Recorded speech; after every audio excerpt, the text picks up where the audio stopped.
Bahasa yang menjual tanpa terlihat menjual. Kalau dengar kata jualan gitu ya, banyak personal trainer langsung merasa nggak nyaman, takut terlihat maksa, takut terlihat butuh, takut klien ilfeel gitu. Apa gym?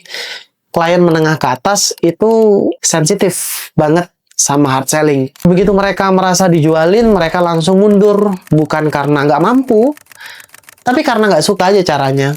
Jadi banyak trainer akhirnya milih nggak jualan sama sekali gitu ya. Mereka nunggu kalau klien mau lanjut ya syukur, kalau nggak ya sudah gitu ya. Masalahnya banyak klien sebenarnya mau lanjut, tapi nggak terarah atau nggak diarahkan kayak gitu. Sekarang kita lihat dari sudut pandang klien. Seorang klien sudah latihan beberapa waktu. Dia merasa cukup nyaman. Dia merasa ada progres. Tujuannya sederhana. Dia ingin terus berkembang dalam perjalanan fitnessnya gitu ya. Tapi tidak ada arahan dari coach. Tidak ada pembicaraan tentang next step gitu.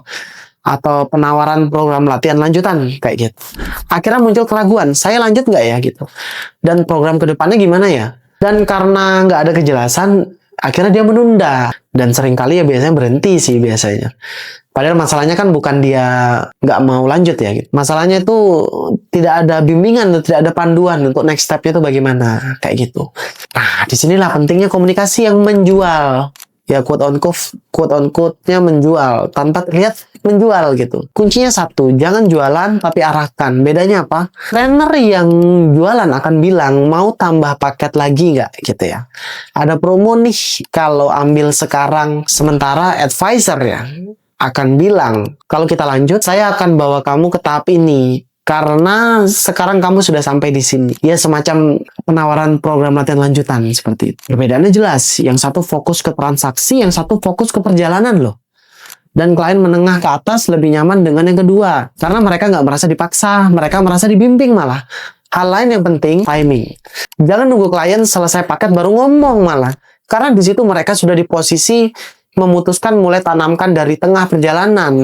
Misalnya kayak gini, kalau konsisten seperti ini, nanti kita bisa masuk ke fase berikutnya. Nah, atau karena kakak sudah bisa latihan ini, kayaknya kita bisa progresi gerakan ini ke gerakan A, kayak gitu misalnya. Secara halus, kamu sedang membangun ekspektasi, dan ketika waktunya tiba, itu bukan terasa seperti penawaran, tapi kelanjutan yang natural aja gitu. Satu lagi yang sering dilupakan, kejelasan.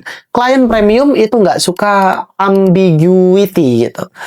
Gak suka ambigu gitu ya. Mereka ingin tahu arah ke depan seperti apa, targetnya apa, prosesnya bagaimana. Kalau kamu bisa menjelaskan itu dengan jelas, ya kamu nggak perlu jualan. Mereka akan memilih untuk lanjut sendiri. Ya, jadi mulai sekarang ya jangan tanya gimana ya cara biar closing klien gitu, atau cara biar kliennya perpanjang ini.